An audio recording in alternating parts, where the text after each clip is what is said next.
We don't shame Durk. Durk beat a case putting it on Von.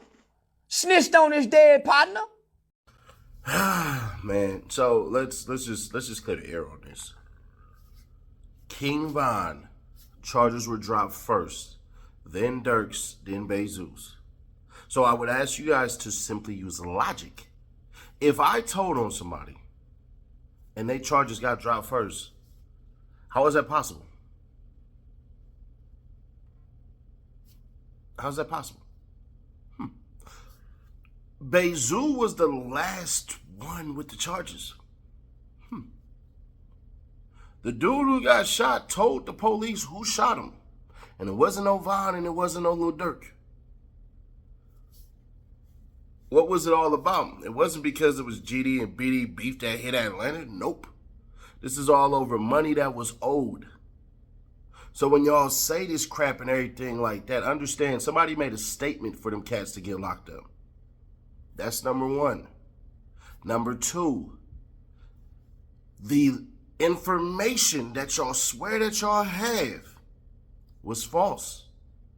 You cannot see who actually shot at Buddy and all that. You can't. All y'all who want to say that's not true, let me ask you, if the footage existed, just saying if the footage existed where Lil Durk basically was on camera shooting and blamed it on King Von because their hands are similar, I would ask you this simple question. Why wouldn't Lil Durk just be charged? I got it. Y'all gonna say, nah, because remember Lil Durk, he told on Von, so that's why. Right. But they never were officially charged. They were indicted. They were never officially charged. Gotta remember that part. Because if you don't remember that part, you're gonna miss everything. Von was never charged with the shooting. Indicted, yeah, but to indict somebody, you have a very, very, very, very low standard that you had to meet. The only thing you see in the camera footage is that there was a Trackhawk, a gray Trackhawk with 300 written on the side of it, and that's it. You see one dude get out the car, you see his gun fall on the ground, and then you see shots. Well, you don't technically see shots. It's too fast for the human eye for you to see that. But then you see what appears to be somebody shooting at somebody, and then they leave off. Now, Nash, how did you see this? Well, I'm glad you asked. If you type in Lil Durk, Bezu, King Von, Hella Band shooting, my channel will pop up. And I completely disprove everything that everybody is saying. Then the actual charges are shown. So no, Lil Durk did not tell on Von. You can't tell on somebody who got their charges dropped first. If anything, that person would have told on you just to escape free. And everybody know Von didn't tell on them niggas. Because if Von would have snitched on them, they would still have them charges pending. But they don't. The evidence is spotty at best. Nobody be listening to my music. They be like, oh, Megan Thee Stallion. I cannot believe she likes to have sex. I cannot believe Megan Thee Stallion fucks. We shall be. No, but I am turning over, a new leaf. And I'm stingy with the cootie cat. I'm not a freak anymore. Oh my God. I'm done with the streets. So toxic in the streets. I'm tired of the streets.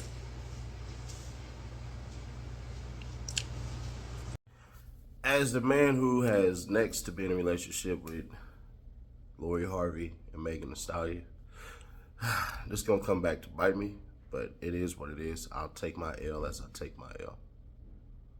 Megan, it's not the fact that you like to have sex. It's how many people you have sex with in the span of the time in which you have sex with them. See, the problem with it is you looser than a goose. That's the issue. And I'm going to hit it. Trust and believe. I'm not going to pass the ball. I'm going to knock it out the park. But it's not that. It's the way in which you do things. It's not that you did or what you didn't do and all that. You went from allegedly the one weirdo dude who used to wear your clothes or something like that when y'all used to work at the fast food restaurant to jumping all the way to, I forget the other nigga name, and then Tory Lanez. So that's 3, right?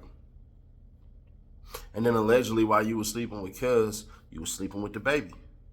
And allegedly while you were sleeping with the baby, you was having relationships with that producer. That's 5 already. So now you got 5 people. Then pops in Party. So that makes 6.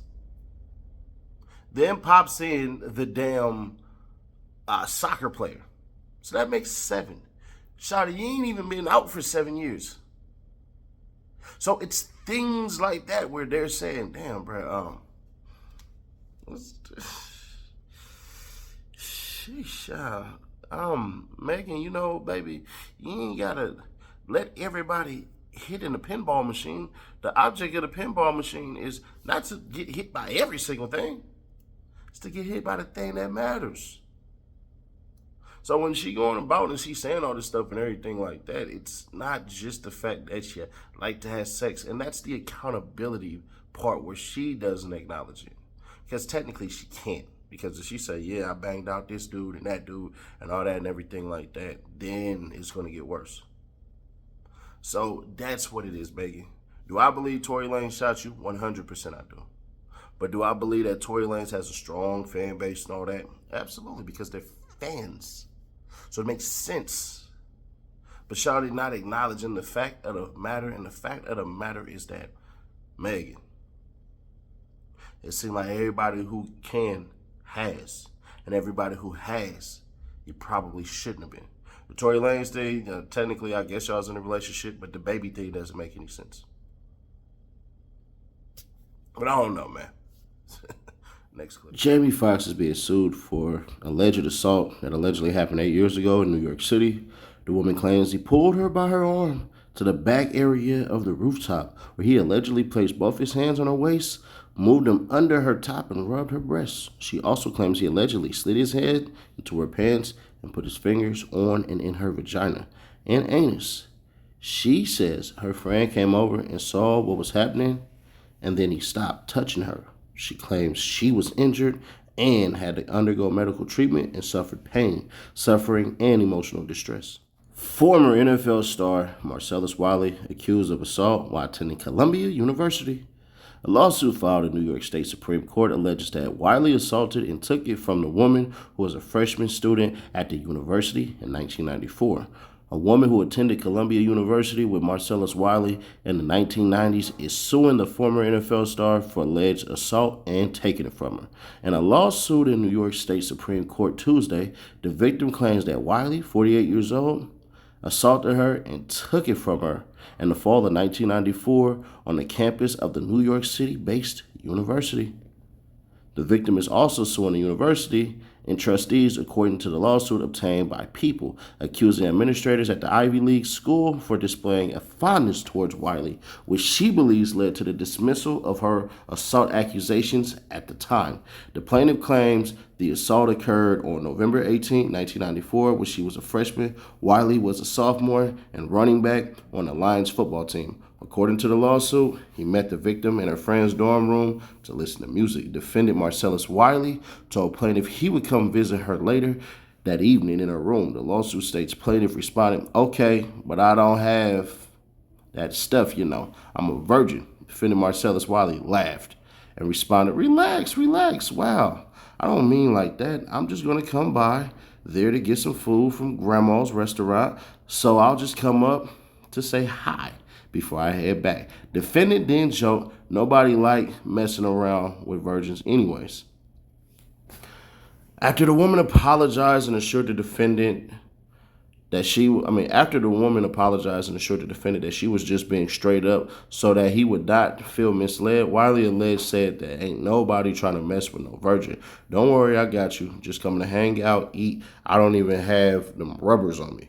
According to the lawsuit, once Wiley arrived at the door's single room on the 9th floor, Shapiro Hall, the 6'4" 250-pound athlete allegedly began kissing her forcefully. The lawsuit also alleges that Wiley took it from the victim multiple times. Wiley's actions were intentionally designed to cause plaintiff severe emotional distress or were taken with reckless disregard of the significant and other substantial probability of causing plaintiff severe emotional distress, the lawsuit alleges. The woman later reported the assault to administrators at the university who were dismissive about her accusations and discussed the alleged assault with Wiley before they spoke to her, the lawsuit states. At one point, residential Dean Kathleen McDermott allegedly told the victim that she believed Wiley did not do that to her because the plaintiff was not from America and had therefore misinterpreted defendant's conduct because people from different cultures interpret things differently, according to the lawsuit.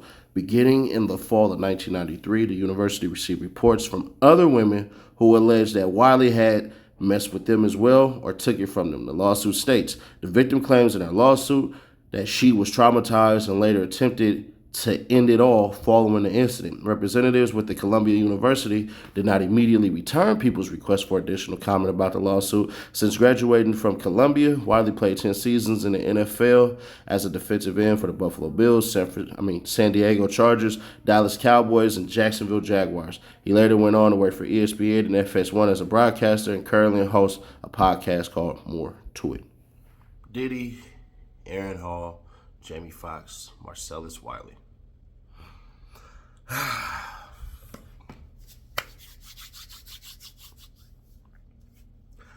I'm going to be honest with you. I don't like Marcellus Wiley, so it is what it is.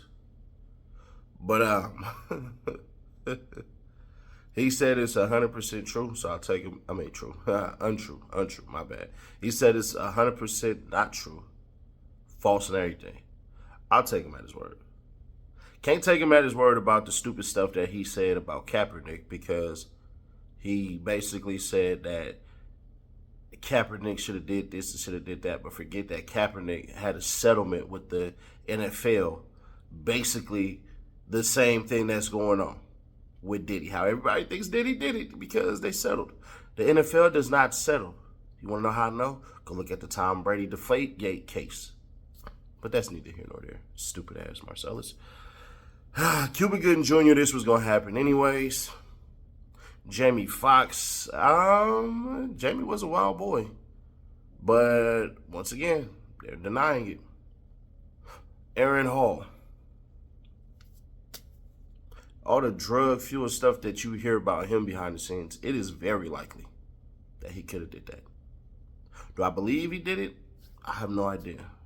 But here's where you really wanted to get to. Did Diddy do it? I don't know. But what I can tell y'all is this. I believe what was said against Cassie and what Cassie said. That Cassie was a young bride who got turned up with Diddy and all this stuff and everything like that. And they got drug infused. Do I think he really put his hands on a 19-year-old girlfriend as a 37-year-old dude? Hell yeah. That's what I believe. I have no proof. But niggas can't change my beliefs that he actually did that. So it is what it is. But once you settle a lawsuit, bruh, the floodgates open. What Diddy should have did was countersue as soon as he lost that doggone endorsement with that liquor company. That's what he should have did. You had this thing called the Werther effect. Y'all can look it up, the Werther effect. Once somebody does it, somebody else will do it. This will not, mark my words, this will not be the only person who is coming out to say that this man did this stuff to me. Will not be the last one. Because once you settle, the door starts to get knocked on. So, it is what it is with this, bro. If they didn't do it and all that stuff and everything like that, then they didn't. But I want people to stop saying certain things. And I won't even say stop saying certain things. I'll put it this way.